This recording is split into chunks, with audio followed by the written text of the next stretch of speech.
Reading from Srimad Bhagavatam, 4th Canto, Chapter 6, text number 28. Hitva yaksheshwara purim vanam saughandikam chatat drumai kama drugai hridyam chitramalya phalapchade. Translation purport by Srila Prabhupada ki jai. While traveling, the demigods passed over the forest known as Saughandika, which is full of varieties of flowers, fruits, and desired trees. While passing over the forest, they also saw the regions of Yaksheshwara. Yaksheshwara is also known as Kuvera, and he is the treasurer of the demigods. In the descriptions of him in Vedic literature, it is stated that he is fabulously rich. It appears from these verses that Kailasa is situated near the residential quarters of Kuvera. It is also stated here that the forest was full of desired trees. The Brahma Samhita we learn that the desired tree which was found in the spiritual world, especially in Krishna Loka, the abode of Lord Krishna.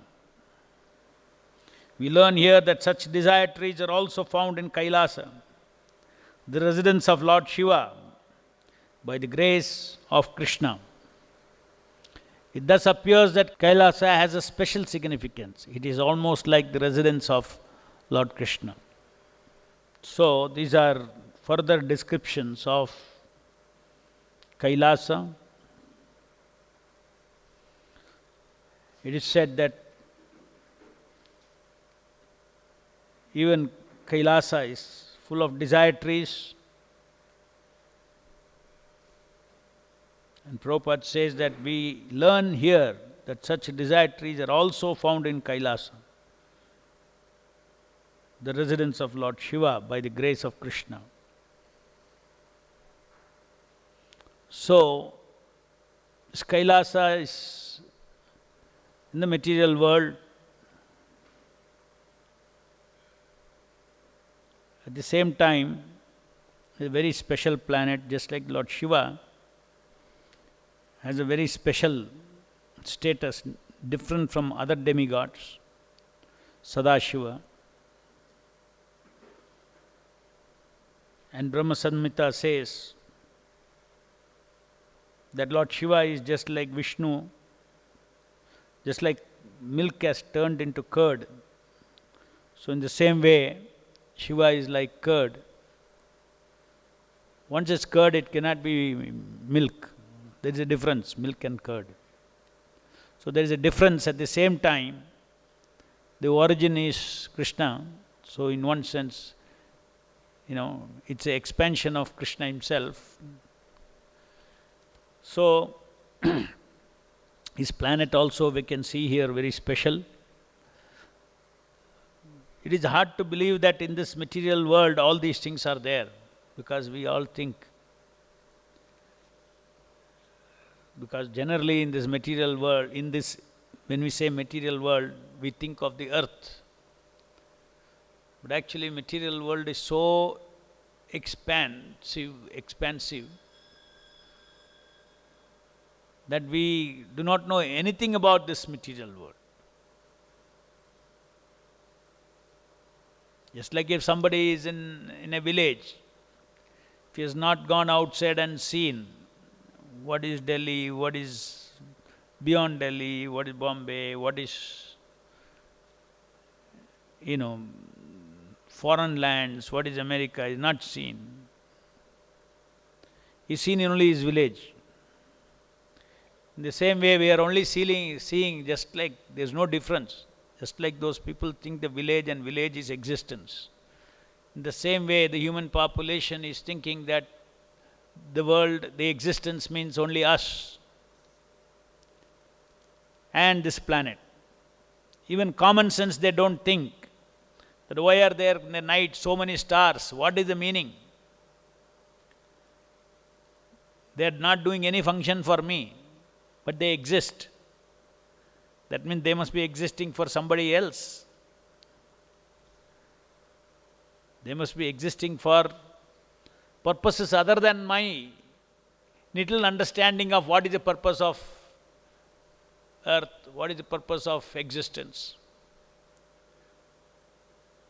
So this is a natural trap that everybody is in this material world. He thinks he knows the world, but actually he doesn't know the world. Such high-level enjoyments are there in the heavenly planets.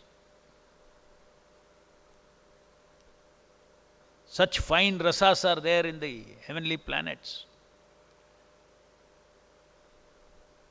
So much of subtle sense gratification, sattvic sense gratifications, nice rasas, without too much disturbance with old age and disease and all that.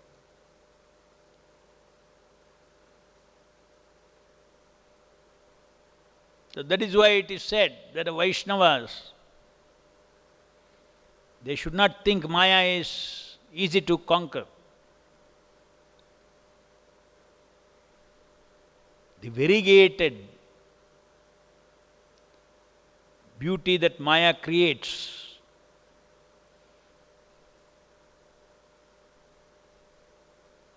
beauty of things, beauty of people, beauty of opposite sex, not to be played with. Daiviyesha gunamai mama maya duratyaya mameve prapadyante mayam iti tarantite. So we have to respect Lord's creation. Lord's creation has included all kinds of rasas in this material world. But they are temporary, because they are of the temporary body also.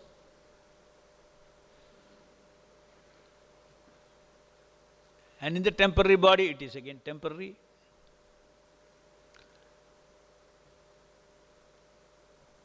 There is a meaning in all these things. Why God has created all these things. Why Krishna has created all these things. Everything in existence is for His purpose.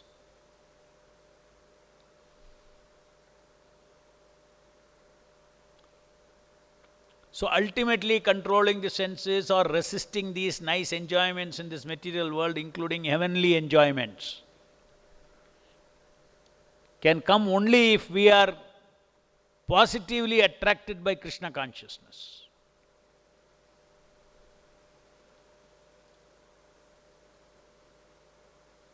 By restraining one's senses and being fixed in Krishna consciousness, he is established in steady intelligence, Krishna says. So resisting Maya,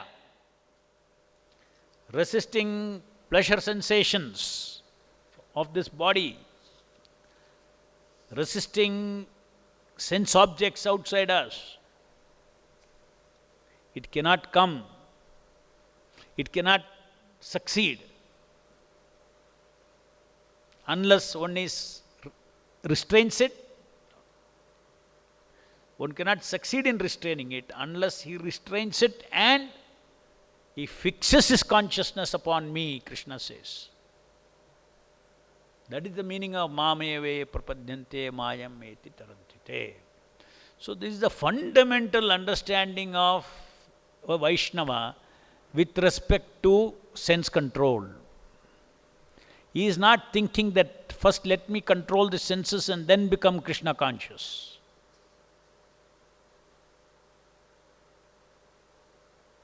That will never happen.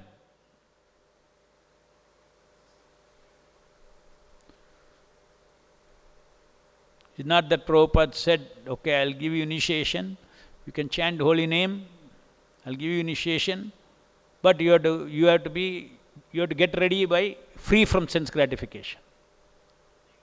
No, he doesn't say that. Minimum something is there.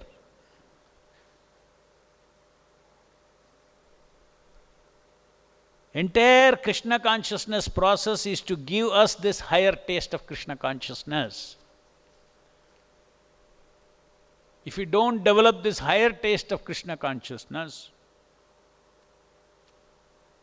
it is a consciousness taste, higher taste of Krishna consciousness. It's a consciousness taste. It's not a sense taste. It's a consciousness state.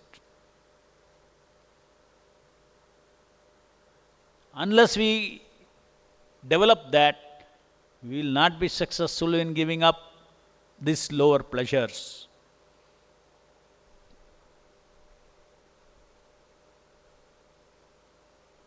So there is like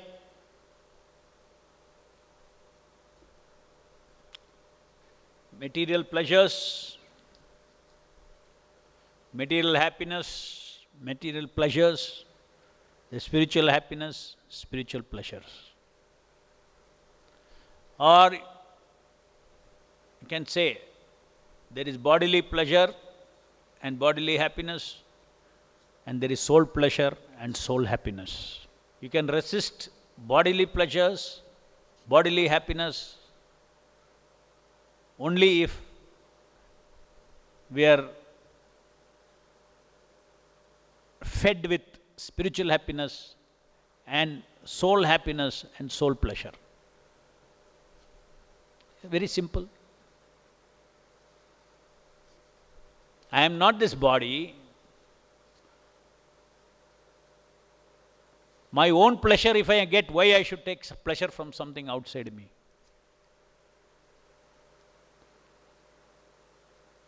Because our soul is starved of pleasure, our soul is starved of happiness. Therefore, a hungry man will eat anything. A hungry man will eat anything. So the secret of resisting Maya is not to be hungry. If you are hungry, anybody comes and gives, you'll eat. Especially if you are very starved. Anything you'll eat.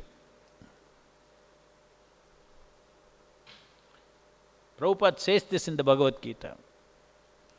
Just like a hungry man is satisfied with nice eatables and nutritious food, in the same way, the Krishna conscious person is always satisfied.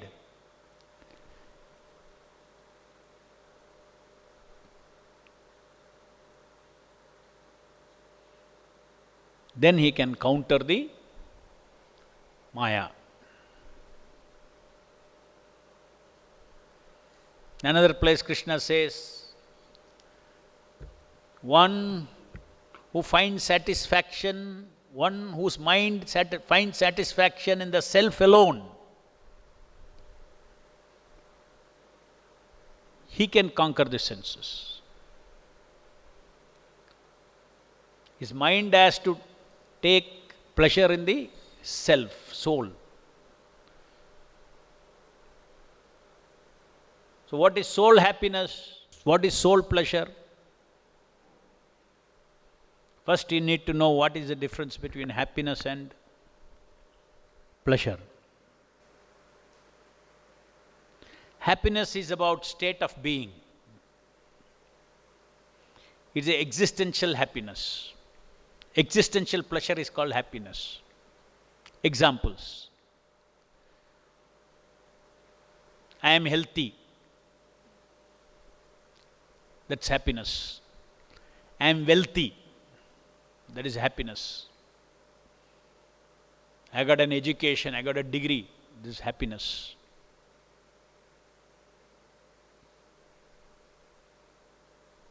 I got a loving family. That is happiness. That's not pleasure. Pleasure means situational. Something comes and then ho gaya. The wealthy man buys a new house. Then he says, then that is pleasure for him. Oh, I bought a new house. It begins and ends. Afterwards he forgets. When he bought, he got pleasure. So pleasure is like comes and goes, situational. Happiness is about existence, existential happiness. What really happiness means, actually eternal happiness. But in this material world, this so-called wealth, education, loving family, loving people, all these things are position, power. All these things are not really happiness, because they are also actually pleasure only. Because today a wealthy man will become pauper tomorrow. Is it not? So it's not happiness at all. So therefore it's very clear that existential pleasure or happiness in this material world is illusion. It's not there. What is there is also some kind of a pleasure only. But he is thinking, I am happy. So there is no happiness at all.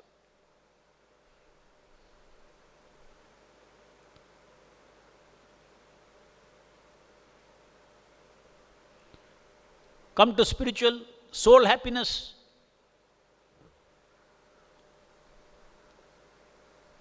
So many things are there for the soul to be happy. Because it is all existential truths.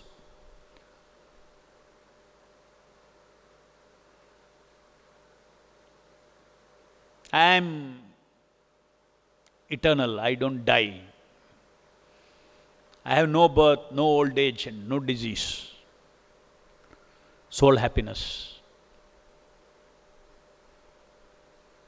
Can that be removed? Can that be taken away? No. In the material world, somebody says, I have a healthy body. For some time. Kind of a happiness. But slowly it becomes old and it's gone. So there is no existential happiness at all in the material world. I have power, I have wealth. Today it is there, tomorrow it's not there. I have position, today is there, tomorrow it's not there. I am eternal servant of Krishna. That happiness, can somebody take it away? It's a state of, it's our true state of existence. I am eternal servant of Krishna. Can that happiness somebody take it away? Cannot.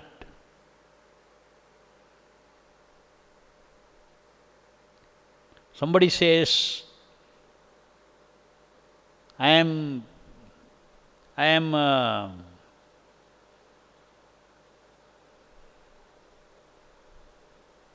servant of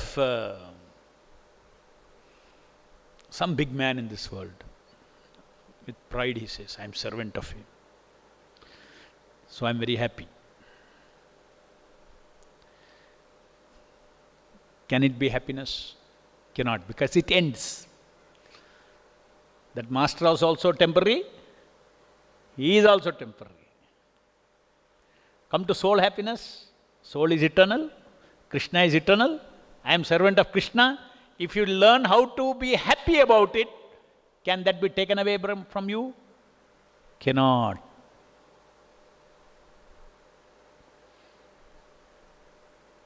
So this is like this. So many things are there that in Krishna consciousness which we have understood, which we have full faith in Krishna.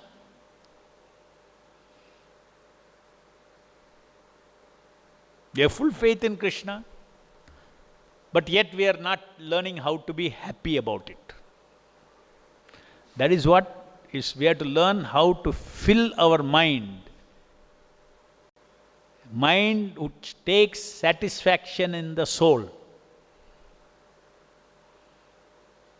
So you list all these things.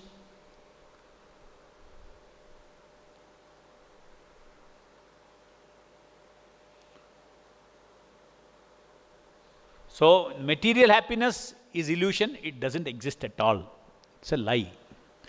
Spiritual happiness, for soul happiness, nobody can take away that happiness. It's inexhaustible source of happiness. I am part and parcel of Krishna. He is in my heart. Can anybody change that? No. He wants me.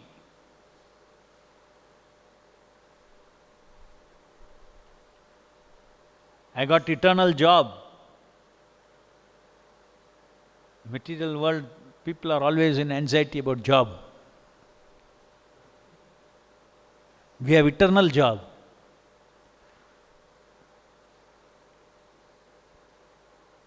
So when you feel that these are the things that we have to enjoy. We have to enjoy spiritual happiness. We have to keep our mind evam prasanna manasa. Then Maya cannot come nearby. Then Maya cannot come. Somebody may say, okay, this is one kind of happiness, that is another variety, no? O bhi hoga, ye bhi hoga. Logic somebody can give. Let me have this also and that also. Here also I feel good. Here also I feel good. So best is to have both.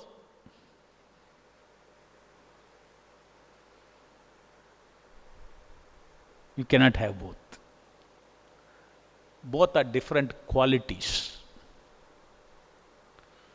Both maybe feel good. Material sense pleasure also makes you feel good. Spiritual happiness also makes you feel good. The fallacy in this logic is like this.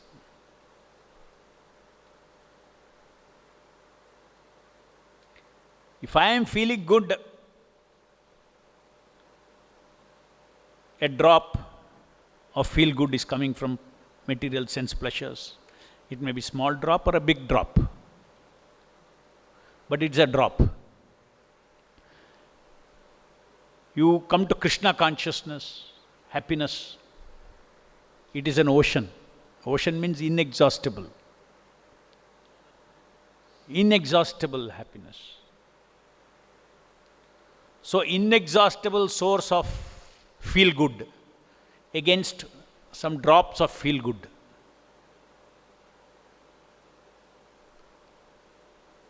So feel good, ultimately you want feel good. And if somebody says you want to go for these drops of feel good, you have to give up this ocean of feel good. Which will you choose? Ocean of feel good. That too not ocean, inexhaustible ocean. In the material world, when you have wealth, you are happy that I am a rich man. But here, whatever wealth we have is eternal. What is our wealth? Krishna. The soul's wealth is Krishna. Inexhaustible.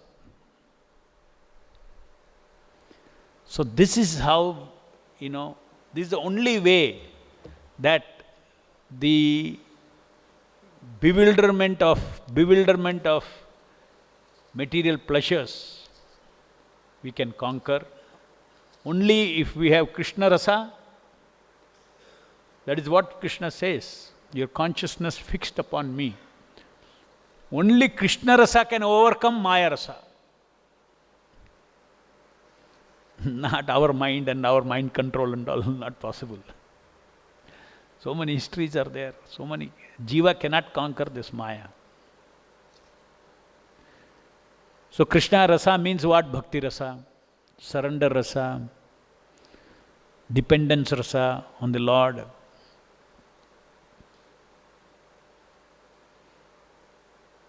So ultimately not that devotees are yogis or pure devotees are starving of ananda. They are full of ananda. They are full of unlimited ananda. They are not hungry for feel good. They are eternally feeling good. So little drops of feel good, all this offered by Maya in this material world, they don't touch it. Why they don't touch it? Because they know there are some crows. For those crows this food is thrown. Material world, all jivas are like crows.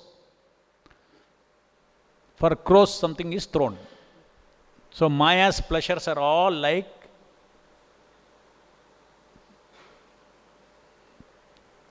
cheating food.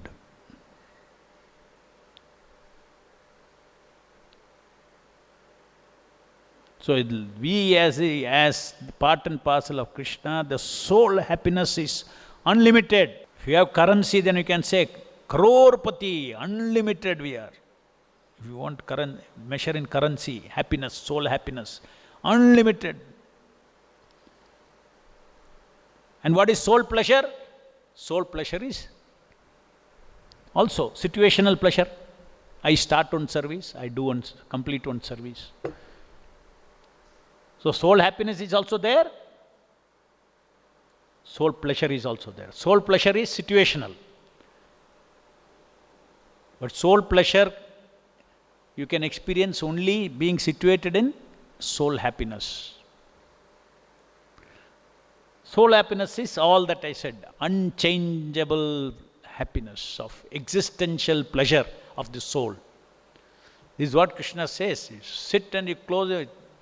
One who takes pleasure in the self means who I am, what I am, etc. Unchanging truths. One who learns to take pleasure in that, all this feel good is nothing. Plus, activity. Soul happiness means existential. In the material world also, happiness is there, pleasure also is there. Happiness is about state of existence. I am rich, I am educated, I have loving family, I have all those things. This is happiness in the material world. All existential assets. That brings him happiness. Out of that he gets, okay, he encashes it into pleasure. Power pleasure, this pleasure, that pleasure, all these things. Situationally.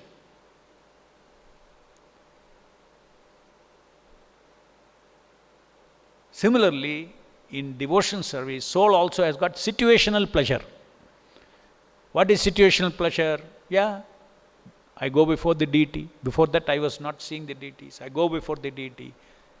New pleasure. It's beginning of a pleasure. Then I leave the temple. So that pleasure is over. Then I go sit in Prasadam hall. I take Prasadam. Again pleasure. Transcendental pleasure. I meet some Vaishnavas, I talk to them. So situational pleasure is also there, but that is all. That is why it is said that devotion service has to be done with joyfully. That means background has to be joyful. Background has to be transcendental happiness.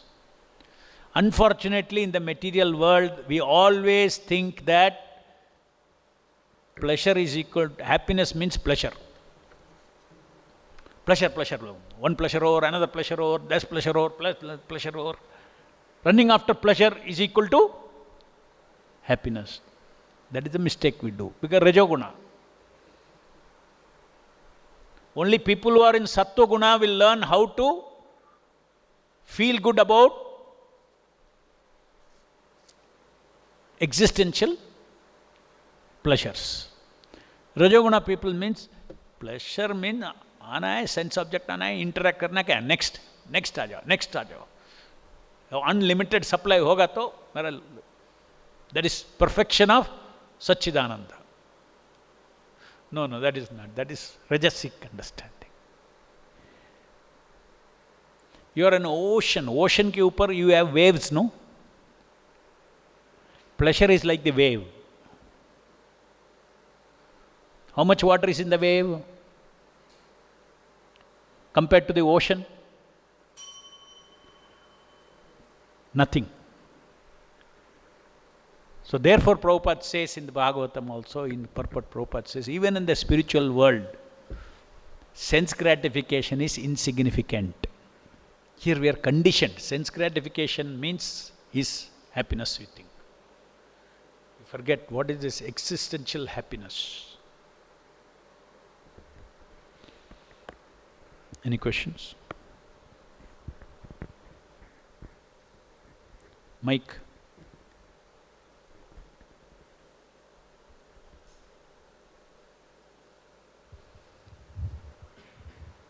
Hare Krishna Prabhu.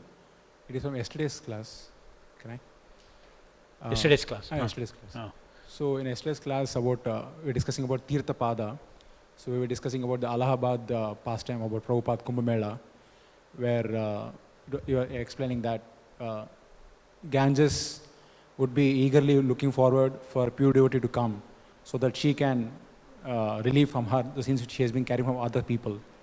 So I'm trying to see, understanding the logic behind here is, now if Mother Ganges is playing a role of clearing the sins of everyone, and she is eagerly waiting for a pure devotee to come to relieve her, so then in that way, so pure devotee would be taking huge amount of karmic of reactions of so many people. Pure devotee So how is, is what you call non-different from Krishna in his function. So his mercy is Lord's mercy. He takes karma means he is connected to Krishna. Therefore it becomes clean. It is the ability of a pure devotee to transmit. Ultimately, Krishna is the one who can take any karma. Like that, huge karma. We all have karmic responsibilities. We take individual karmas. You create a karma. Father takes karma of child. Child takes karma of father. All this all these karmic exchanges are there. Individual karma exchanges are there. That's why Krishna says, if you surrender to me, ma suchaha. But that happens through the spiritual master. So in the same way, to take ocean of karma, the credit to the devotee, credit to the pure devotee, is a person who is walking in this world with that pure Krishna consciousness. Therefore, wherever he goes, he purifies. And karma relieving is not a big thing as far as the absolute Krishna prema is concerned. वो तो ऐसा ही दे देता है. Even accidentally chanting one Abhasa Nama, that means without offense, but it doesn't know it is Krishna Nama, can purify so many sins, it is said.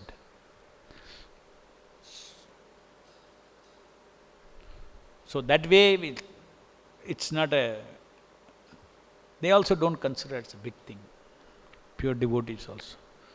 It's a natural consequence. You go near a fire, it will burn. Similarly, pure devotee is Krishna conscious. He dips in the Ganges will get purified. All the things that are there will get purified.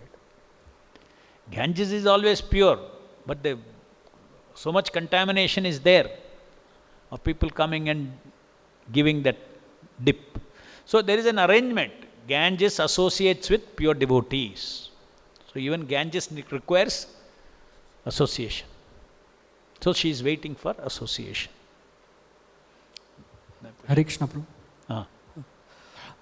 Prabhu, does the soul have intelligence?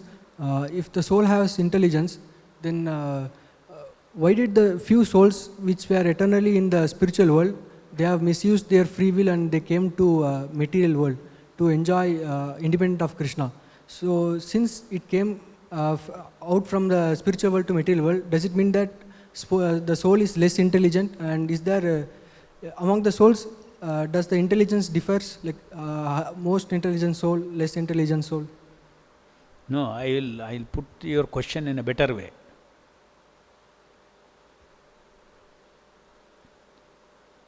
If I am in the spiritual world, Krishna is infinitely attractive. How could my small intelligence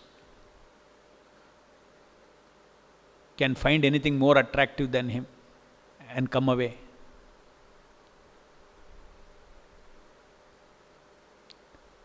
He is all attractive, infinitely attractive. How could I get diverted and come from the spiritual world? So Krishna says, you go back, you will never come, because Krishna is infinitely attractive. So we have to understand two things. There are various places where Prabhupada talks about falling down from the spiritual world. So the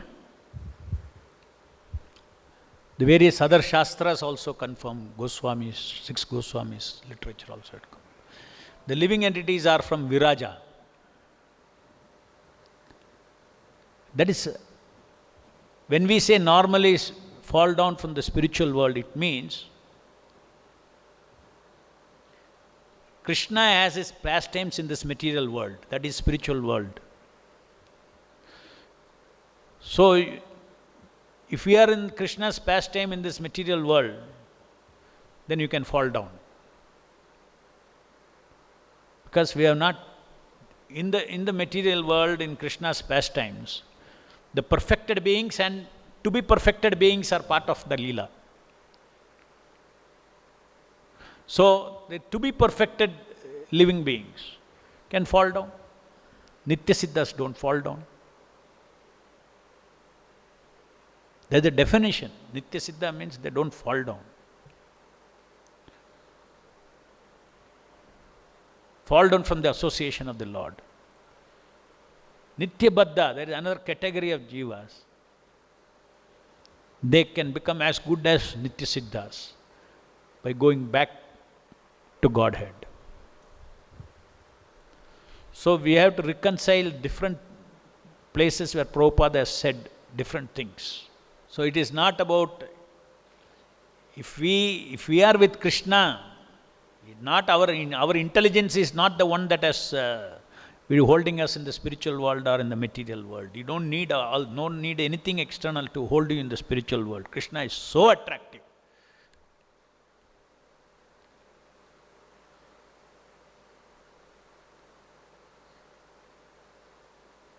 Our free will cannot be so powerful to overcome Krishna's attraction. That is why I said, once you go back, you'll never come back. You'll never come back. So it's all Krishna's arrangement. How this material world, how unlimited jivas are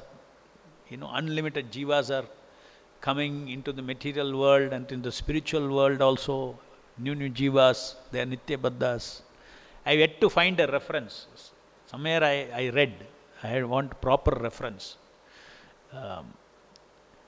From the Viraja, eternally, 3 jivas go to the spiritual world, 1 jiva comes to the material world. Eternally jivas are. Krishna's his leelas are ever expanding. 3 go into their Nitya Siddhas. Then Nitya Baddhas are coming here. From here they go and become Nitya Siddha. Anyway, it requires some more of research on this. A lot of controversy in the ISKCON mainstream also. Lot of discussion for so many years has happened. Whether the jivas fall down from the spiritual world. Because somewhere Prabhupada says, not a leaf will fall.